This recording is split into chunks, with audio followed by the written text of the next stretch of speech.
Hello traders, നമ്മുടെ Nifty and bank Nifty അനാലിസിലെ ഏറ്റവും പുതിയൊരു വീഡിയോയിലേക്ക് എല്ലാവർക്കും സ്വാഗതം. ഇന്നത്തെ വീഡിയോയിൽ ഞാൻ ആ ട്രെൻഡ് കണ്ടിന്യൂവേഷൻ സ്ട്രാറ്റജിനെ പറ്റി കുറച്ച് ലോജിക്കലുള്ള ഒന്ന് രണ്ട് കാര്യങ്ങളൊന്ന് പറഞ്ഞുതരാം. അതിനുശേഷം നിങ്ങൾ ഈ ഒരു സ്ട്രാറ്റജി വെച്ച് ട്രേഡ് പ്ലാൻ ചെയ്യുകയാണെങ്കിൽ കുറച്ചും കൂടെ കൂടുതൽ വർക്ക് ചെയ്യാനുള്ള സാധ്യതയുണ്ടാവും. അതുപോലെ തന്നെ പെട്ടെന്ന് മൊമെൻറ്റം ക്യാച്ച് ചെയ്യാനും പറ്റിയെന്ന് വരും. മനസ്സിലാവുന്നുണ്ടോ? അപ്പോൾ ആ ഒരു രീതിയിലേക്ക് ഞാൻ കാര്യങ്ങൾ പറഞ്ഞുതരാം. അതുപോലെ തന്നെ നാളത്തേക്കുള്ള നിഫ്റ്റിയിലും ബാങ്ക് നിഫ്റ്റിയിലും മാച്ച് ചെയ്യുന്ന ലെവൽസും പിന്നെ ഇന്ന് ലൈവിലിരുന്നപ്പോഴും നമുക്ക് നല്ല നല്ല ട്രേഡുകൾ കിട്ടിയിട്ടുണ്ടായിരുന്നു. ഇന്ന് ലൈവ് ഉണ്ടായിരുന്നപ്പോൾ അതിനെപ്പറ്റി ഞാൻ ഡീറ്റെയിൽ ആയിട്ട് തന്നെ പറഞ്ഞു പോകുന്നുണ്ട്. ഞാൻ മാക്സിമം വീഡിയോയ്ക്ക് അധികം ലെങ്ത് വരാത്ത രീതിയിൽ തന്നെ കാര്യങ്ങൾ പറഞ്ഞു പോവാം. സോ മാക്സിമം ഒന്ന് സ്കിപ്പ് ചെയ്യാതെ കാണാനായിട്ട് ശ്രമിക്കുക, എന്നാലേ നിങ്ങൾക്കൊരു ഐഡിയ കിട്ടുള്ളൂ. അല്ലെങ്കിൽ പിന്നെ കൺഫ്യൂഷൻ വന്നുകൊണ്ടിരിക്കും. അപ്പം ഞാൻ ഇതിൽ കറക്റ്റായിട്ട് ഒരു പോയിന്റ് മാർക്ക് ചെയ്തേക്കുന്നതെന്ന് പറയുന്നത് ഈ ഒരു ലെവലില്ലേ, ഈ ഒരു സോൺ കണ്ടോ, ഇത് ഞാൻ 50 മിനിറ്റിലെ സോണാണ് മാർക്ക് ചെയ്തേക്കുന്നത്. ഇവിടെ നിന്ന് വരുമ്പോൾ നമുക്ക് റീടെസ്റ്റ് പ്ലാൻ ചെയ്യണമെങ്കിൽ ഒന്ന് രണ്ട് ലോജിക്കലുള്ള കാര്യം നോക്കിയാൽ മതി. ഇതിപ്പോൾ സപ്ലൈ സോൺ ആയിരുന്നു, നമ്മുടെ മെയിനായിട്ട് പറയുകയാണെങ്കിൽ 50 മിനിറ്റിലെ സപ്ലൈ സോൺ ആയിരുന്നു. ഇവിടേക്ക് വന്ന മൊമെൻറ്റം നോക്കി, ബയേഴ്സ് നല്ല സ്ട്രോങ് ആയിട്ട് മാർക്കറ്റ് ഓപ്പൺ ചെയ്തപ്പോഴത്തേക്കും നല്ലൊരു ബൈയിങ് ആണ് നമുക്ക് കാണാൻ പറ്റിയത്. സ്ട്രോങ് ബൈയിങ് കാണാൻ പറ്റി. മെയിനായിട്ട് സപ്ലൈ സോണിൽ വന്നിട്ട് പോലും സെല്ലേഴ്സ് അത്രയധികം ഇൻട്രസ്റ്റഡ് അല്ല. സാധാരണ ഒരു സപ്ലൈ സോണിലേക്ക് വരുമ്പോഴത്തേക്കും നല്ലൊരു സെല്ലിംഗ് അല്ല കാണാൻ പറ്റുന്നത്. ഇന്നത്തെ മാർക്കറ്റിലേക്ക് നോക്കുകയാണെങ്കിൽ സെല്ലേഴ്സ് അത്രത്തോളം സ്ട്രോങ് അല്ല. ബയേഴ്സ് മോർണിംഗ് തന്നെ നല്ല രീതിയിൽ സ്ട്രോങ് ആയിരുന്നു. അതിനുശേഷം നോക്കുകയാണെങ്കിലും ഇവിടെ നിന്ന് വരുന്ന മൊമെൻറ്റോ ഈ ഒരു മൊമെൻറ്റോ നോക്കിയാൽ മതി. ഇത് നല്ലൊരു ഇമ്പൾസീവ് മൂവാണ് അപ്പ് സൈഡിലേക്ക് കയറിപ്പോയത്. ഡൗൺ സൈഡിലേക്ക് ഇറങ്ങുന്നതാണെങ്കിൽ സപ്ലൈ സോണിൽ നിന്നാണെങ്കിൽ ഒരു കറക്ഷനാണ് ഇവിടെ നിന്ന് കറക്റ്റായിട്ട് കാണാൻ പറ്റുന്നത്. മനസ്സിലാവുന്നുണ്ടോ? സെല്ലേഴ്സ് അത്രത്തോളം വീക്കാണെന്ന് മനസ്സിലാക്കിയാൽ മതി, ഒരു സപ്ലൈ സോണിൽ എത്തിയിട്ട് പോലും. അതിനുശേഷം നോക്കുകയാണെങ്കിൽ നമുക്ക് ഇവിടുന്ന് ഒരു ട്രെൻഡ് കണ്ടിന്യൂവേഷൻ പാറ്റേൺ നോക്കിയിട്ട് വേണമെങ്കിൽ ഒരു ട്രേഡ് പ്ലാൻ ചെയ്യായിരുന്നു. കാരണം ഇമ്പൾസീവ് മൂവ് ഇവിടുന്ന് നന്നായിട്ട് അപ്പ് സൈഡിലേക്കാണ്, അതിനുശേഷം കറക്ഷൻ ഡൗൺ സൈഡിലേക്കാണ്. അതിനുശേഷം നെക്സ്റ്റ് ബിൽഡപ്പ് വന്നത് ഇതൊരു ലിക്വിഡിറ്റി ക്രിയേഷനായിട്ട് നോക്കിയാൽ മതി. നെക്സ്റ്റ് ഒരു ബിൽഡപ്പ് വന്നതും ഈ ഒരു പോയിന്റിൽ വെച്ചിട്ടാണ് സ്ട്രോങ് ആയിട്ടുള്ളൊരു ബിൽഡപ്പും കിട്ടിയിട്ടുണ്ട്. ഈ ഒരു സ്ട്രാറ്റജിനെ പറ്റി ഞാൻ പറഞ്ഞ പോലെ മുന്നത്തോട്ട് വരുമ്പോൾ ഡീറ്റെയിൽ ആയിട്ട് തന്നെ പഠിക്കാം. ഓപ്ഷൻ ബയ്യർക്ക് മൊമെൻറ്റമാണ് വേണ്ടത്, ആ ഒരു കാര്യം മനസ്സിലാക്കുക. മൊമെൻറ്റം കിട്ടാത്ത ഒരു ഏരിയ പോയിട്ട് ഓപ്ഷൻ ബയ്യർ ട്രേഡ് ചെയ്യാൻ നിന്ന് കഴിഞ്ഞാൽ വല്ല റേഞ്ചിങ് മാർക്കറ്റിലേക്കാണെങ്കിൽ ലോസുകൾ വെറുതെ പെറുക്കി എടുത്തുകൊണ്ടിരിക്കേണ്ടി വരും. മനസ്സിലാവുന്നുണ്ടോ? ഇന്ത്യൻ മാർക്കറ്റിലേക്ക് നോക്കുകയാണെങ്കിൽ വളരെ ചുരുങ്ങിയ ദിവസങ്ങളിൽ മാത്രമേ ട്രെൻഡിങ് മാർക്കറ്റ് കാണാൻ പറ്റുള്ളൂ. ഭൂരിഭാഗം സൈഡ് വേസ് മാർക്കറ്റ് തന്നെയായിരിക്കും. ഓപ്ഷൻ ബയർ ഈ സൈഡ് വേസ് മാർക്കറ്റിലായിരിക്കും കൂടുതലായിട്ടും ലോസുകൾ ഉണ്ടായിക്കൊണ്ടിരിക്കുന്നത്. കാരണം ഈ ഡീക്കും കാര്യങ്ങളൊക്കെ സംഭവിച്ച് വലിയൊരു മൊമെൻറ്റം വന്നില്ല, അങ്ങനത്തെ ഒരുപാട് കാര്യങ്ങളുണ്ട്. അതിനുശേഷം നോക്കുകയാണെങ്കിലും സെല്ലേഴ്സ് ഫസ്റ്റ് ട്രൈ ചെയ്തൊരു പോയിന്റ് ആയിരുന്നു ഈ ഒരു പോയിന്റ്. അതിനുശേഷം സെല്ലേഴ്സ് ഇവിടെ തന്നെ ഫെയിൽ ആയിട്ടുണ്ട്.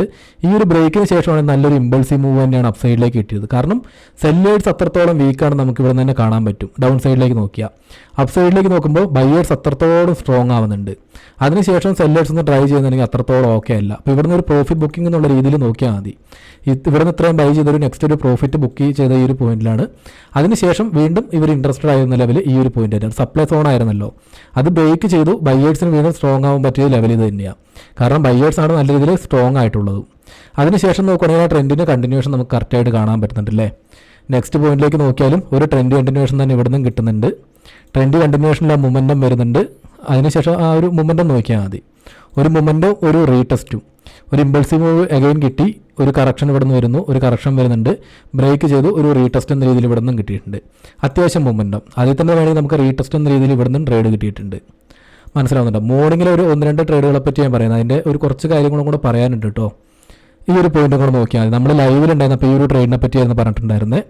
ഞാൻ കുറച്ചും കൂടെ നേരത്തെ ഈ ഒരു ട്രേഡ് ഈ ഒരു പോയിന്റിൽ തന്നെ ഈ ഒരു പോയിന്റിലേക്ക് ടാപ്പ് ചെയ്യുമ്പോൾ തന്നെ ഒരു ട്രേഡിൻ്റെ കാര്യം പറഞ്ഞിട്ടുണ്ടായിരുന്നു. ഏകദേശം 1:5 വരെയൊക്കെ സിമ്പിളായിട്ട് തന്നെ മൂവ് ചെയ്തിട്ടുമുണ്ട്. മനസ്സിലാവുന്നുണ്ട്? ട്രെൻഡ് കണ്ടിന്യൂവേഷൻ എന്ന് പറയുമ്പോൾ ഈ ഒരു രീതി നോക്കിയാൽ മതി. അപ്പോൾ അതിൻ്റെ ഒരു റേഞ്ചിൻ്റെ ഒരു എക്സാമ്പിളും കൂടെ ഞാൻ പറഞ്ഞുതരാം. ഇപ്പോൾ ഒരു റേഞ്ചിങ് മാർക്കറ്റ് നിഫ്റ്റിൻ്റെ കാര്യത്തിലേക്ക് നോക്കുകയാണെങ്കിൽ മോർണിംഗ് തന്നെ ഒരു സൈഡ് വേസിലായിരുന്നു. ബാങ്ക് നിഫ്റ്റി നല്ല സ്ട്രോങ് ആയിട്ട് ബുള്ളിഷിലേക്ക് കയറിയപ്പോഴും നിഫ്റ്റീൻ്റെ കാര്യം നോക്കുകയാണെങ്കിൽ ഒരു സൈഡ് വേസിലായിരുന്നു. മനസ്സിലാവുന്നില്ലേ? ഞാൻ ഒന്നും കൂടെ അഡ്ജസ്റ്റ് ചെയ്ത് കാണിച്ചു തരാഴ്ചയായിട്ട്. ഇത് കണ്ടോ, ബാങ്ക് നിഫ്റ്റി നല്ല ട്രെൻഡിങ്ങിലായിരുന്നു, നിഫ്റ്റി ഏകദേശം ഒരു റേഞ്ചിലായിരുന്നു.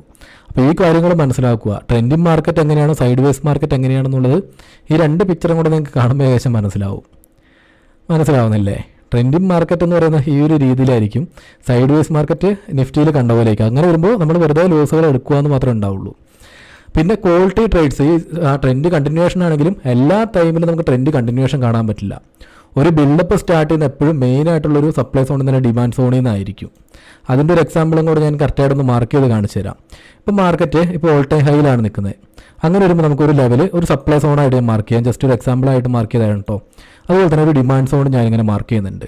നമുക്ക് എപ്പോഴും ക്വാളിറ്റി ട്രേഡ്സ് വരേണ്ടതെന്ന് പറഞ്ഞാൽ ഒന്നെങ്കിൽ സപ്ലൈ സോണിൽ നിന്നോ അല്ലെങ്കിൽ ഈ ഡിമാൻഡ് സോണിൽ നിന്നായിരിക്കും.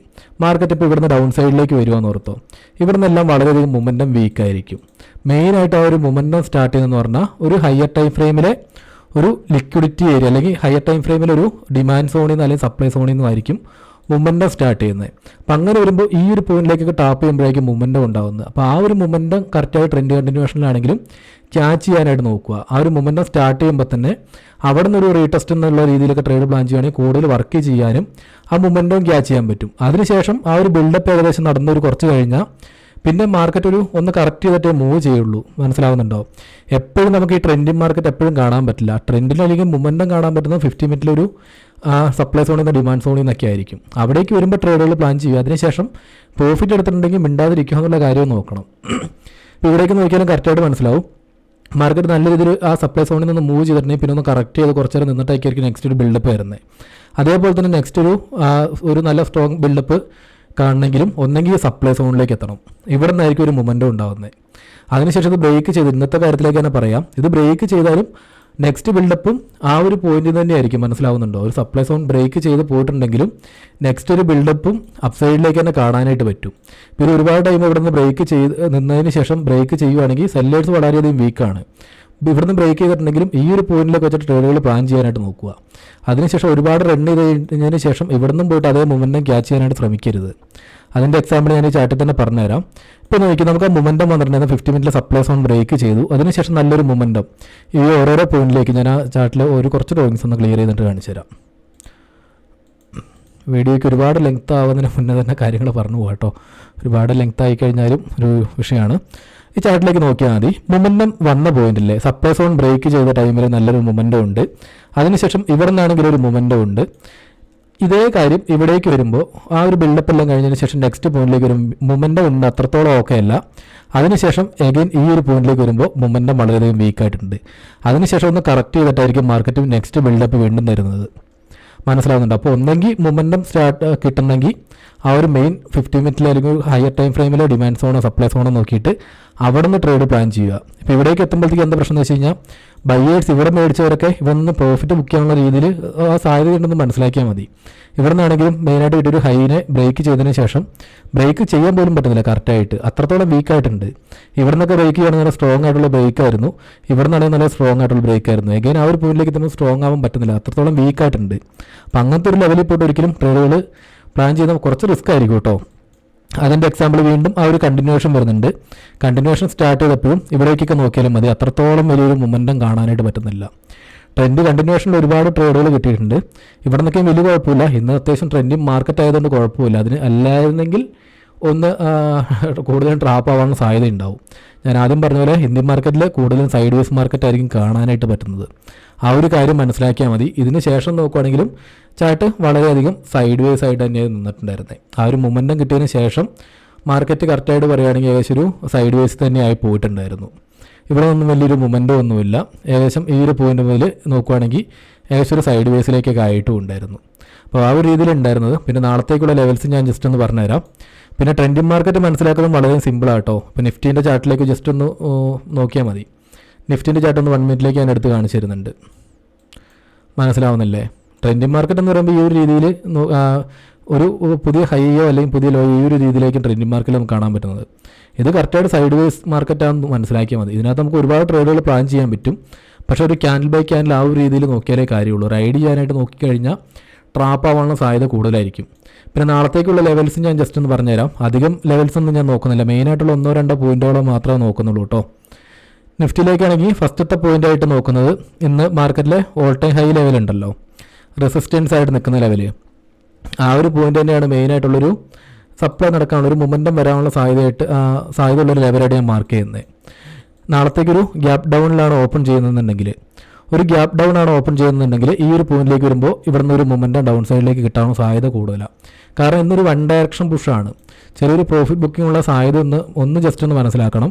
ഒരു ഗ്യാപ്പ് ഡൗൺ എന്നൊക്കെ പറയുകയാണെങ്കിൽ ചിലപ്പോൾ ഇന്ന് റെസിസ്റ്റൻസ് ആയിട്ട് വർക്ക് ചെയ്യാനുള്ള സാധ്യതയുണ്ട്. കാരണം ഓൾ ടൈം ഹൈ ലെവലിലാണ് നിൽക്കുന്നത്. അതേപോലെ തന്നെ ഒരു സപ്പോർട്ട് എടുക്കാൻ സാധ്യതയുള്ള ലെവലും ഈ ഒരു പോയിന്റ് തന്നെ. കാരണം മാർക്കറ്റ് 1-2 തവണ റിജക്റ്റ് ചെയ്ത് ഈ ഒരു പോയിന്റിൽ വെച്ചിട്ടാണ്. ഇവിടെ നിന്ന് സപ്പോർട്ട് എടുക്കാനുള്ള സാധ്യതയുണ്ട്. കറക്റ്റായിട്ട് ആ ലെവലും കൂടി ഞാൻ ജസ്റ്റ് ഒന്ന് പറഞ്ഞുതരാം. ഏകദേശം ഒരു 23,670 ആ ഒരു പോയിന്റ് ഒന്ന് ജസ്റ്റ് ഒന്ന് വാച്ച് ചെയ്ത് നോക്കിയാൽ മതി. 5 മിനിറ്റിലേക്കൊക്കെ നോക്കിക്കഴിഞ്ഞാൽ നിങ്ങൾക്ക് കറക്റ്റായിട്ട് ഒരു ഐഡിയ കിട്ടും. മാർക്കറ്റ് ഒരുപാട് ടൈം ഈ ഒരു പോയിന്റിനെ ബ്രേക്ക് ചെയ്തു. അതിനുശേഷം സപ്പോർട്ട് എടുത്ത ലെവൽ ഇതായിരുന്നു. എഗെയിൻ ഇവിടെ നിന്ന് സപ്പോർട്ട് എടുത്തിട്ടുണ്ട്. നെക്സ്റ്റ് പോയിന്റിലേക്ക് നോക്കുവാണെങ്കിൽ ഒരുപാട് ടൈം സപ്പോർട്ട് എടുത്ത ലെവലാണ്. അപ്പോൾ ഇവിടെ നിന്നൊക്കെ ചെറിയൊരു ട്രാപ്പ് ആക്കിയിട്ട് ഒന്ന് അപ്പ് സൈഡിലേക്ക് പുഷ് ചെയ്യാനുള്ള സാധ്യതയുണ്ട്. അതുകൊണ്ട് ഡൗൺ സൈഡിലേക്ക് എത്രത്തോളം അഗ്രസീവ് ആവേണ്ട ആ ഒരു പോയിന്റിൽ നിന്ന് വെച്ചിട്ട്. പിന്നെ ഏറ്റവും ഡൗൺ സൈഡ് സപ്പോർട്ടായിട്ടും ഈ ഒരു പോയിന്റ് തന്നെ 23,560 ആ ഒരു പോയിന്റ് തന്നെയാണ് വാച്ച് ചെയ്യുന്നത്. ഈ ഒരു 2 ലെവലും നോക്കിയാലും 3 പോയിന്റ് മാത്രം ഒന്ന് നിഫ്റ്റിയിൽ വാച്ച് ചെയ്താൽ മതി.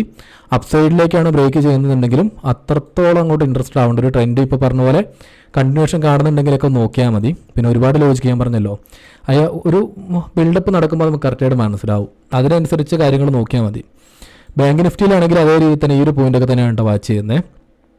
കറക്റ്റായിട്ട് പറയുകയാണെങ്കിൽ ഒന്നാമത്തത് ഈ ഓൾ ടൈം ഹൈ ഉണ്ടല്ലോ, ഇവിടെ ഒരു ഗ്യാപ്പ് ഡൗൺ ആണെങ്കിൽ ഇവിടെ നിന്ന് റെസ്പെക്ട് ചെയ്യാനുള്ള സാധ്യത ഉണ്ടാവും. കറക്റ്റായിട്ട് പറയുകയാണെങ്കിൽ ഇന്ന് മാർക്കറ്റ് ഒരുപാട് ടൈം ഈ ഒരു പോയിന്റിൽ നിന്നാണ്. അപ്പോൾ ഈ ഒരു പോയിന്റിലേക്ക് നാളെ ഒരു ഗ്യാപ്പ് ഡൗൺ ആയിട്ട് ഇവിടേക്ക് എത്തുവാണെങ്കിൽ ഒരു ട്രാപ്പ് നടക്കാനുള്ള സാധ്യത വളരെയധികം കൂടുതലായിരിക്കും. അതുപോലെ തന്നെ ഡൗൺ സൈഡിലേക്ക് നോക്കുവാണെങ്കിലും ഈ മെയിൻ ലോവസ്റ്റ് പോയിന്റ് ഉണ്ടല്ലോ, ഇന്നത്തെ ഈ ഒരു ലോവസ്റ്റ് പോയിന്റ് എത്രയിലാണെന്ന് കറക്റ്റായിട്ട് പറഞ്ഞുതരാം. ഏകദേശം 52,000 ആ ഒരു റേഞ്ച് ഒന്ന് നോക്കിയാൽ മതി. ഈ ഒരു റേഞ്ച് തന്നെ ഒന്ന് നോക്കിയാൽ മതി. 52,000 ആ ഒരു പോയിന്റ് നോക്കിയാൽ മതി. അവിടെ നിന്നൊരു ട്രാപ്പ് മാർക്കറ്റ് നല്ല രീതിയിൽ തന്നെ ബുള്ളിഷിലാണ്. ഞാൻ ഈ പറഞ്ഞ പോലെ തന്നെ ചെറിയൊരു പ്രോഫിറ്റ് ബുക്കിംഗ് നടന്നാലും ഈ ഒരു പോയിന്റ് വെച്ചിട്ടൊക്കെ വീണ്ടും സപ്പോർട്ട് എടുക്കാനുള്ള സാധ്യതയുണ്ട്. തൊട്ട് താഴെ തന്നെ ഒരു സപ്ലൈ സോണും ഞാൻ പറഞ്ഞല്ലോ, ഇവിടെ തന്നെ ഒന്ന് നിൽക്കാനുള്ള സാധ്യതയുണ്ട്. ഇവിടേക്ക് വരുവാണെങ്കിലും അപ്പ് സൈഡിലേക്കൊരു മൊമെൻറ്റം സാധ്യതയുണ്ട്. ഈ 2-3 പോയിന്റ് മാത്രം വാച്ച് ചെയ്താൽ മതി കേട്ടോ. ഡൗൺ സൈഡിലേക്ക് നോക്കുകയാണെങ്കിൽ ഇതിന് മുന്നേ ഉണ്ടാകുന്ന ഏറ്റവും ലോവസ്റ്റ് പോയിന്റ് ഉണ്ടല്ലോ, ആ സ്വിങ്ങിലെ അത് തന്നെ നോക്കിയാൽ മതി. ഈ ഒരു 3 പോയിന്റും വാച്ച് ചെയ്യുക. ഞാൻ ആദ്യം പറഞ്ഞ പോലെ മൊമെൻറ്റം കിട്ടണമെങ്കിൽ ഈ ഒരു 3 പോയിന്റിലായിരിക്കും നല്ല ട്രേഡുകൾ കിട്ടാൻ സാധ്യത. പിന്നെ മോർണിംഗ് ടൈമിലേക്ക് ആകുമ്പോൾ മൊമെൻറ്റം ഉണ്ടാവും. പിന്നെ മാർക്കറ്റിൽ കുറച്ച് കാര്യങ്ങൾ നിങ്ങൾക്ക് ഏകദേശം ഐഡിയ ഉണ്ടല്ലോ, അതൊക്കെ നോക്കിയിട്ട് ട്രേഡുകൾ പ്ലാൻ ചെയ്താൽ മതി. ഒരിക്കലും ഒരു റേഞ്ച് മാർക്കറ്റിലൊന്നും പോയി ട്രേഡ് പ്ലാൻ ചെയ്യാനായിട്ട് നിൽക്കരുത്. പിന്നെ ഈ ഒരു വീഡിയോയിൽ ഇത്രയും കാര്യങ്ങളാണ് പറയാനുള്ളത്. ട്രെൻഡ് കണ്ടിന്യൂഷൻ മറ്റൊരു സ്ട്രാറ്റജിനെ പറ്റി ഞാൻ ഡീറ്റെയിൽ ആയിട്ട് തന്നെ പറഞ്ഞുതരാം. സോ വീഡിയോ ഇതും കൂടെ നിർത്തോട്ടെ. ഏതെങ്കിലും തരത്തിൽ വീഡിയോ യൂസ്ഫുൾ ആയിട്ടുണ്ടെങ്കിൽ തീർച്ചയായിട്ടും വീഡിയോക്ക് ഒന്ന് ലൈക്ക് ചെയ്യുക. ആദ്യം പറഞ്ഞ പോലെ തന്നെ നമുക്ക് ഈ ഒരു വീഡിയോ നിർത്തിയിട്ട് നെക്സ്റ്റ് വീഡിയോ ആയിട്ട് വീണ്ടും കാണാം.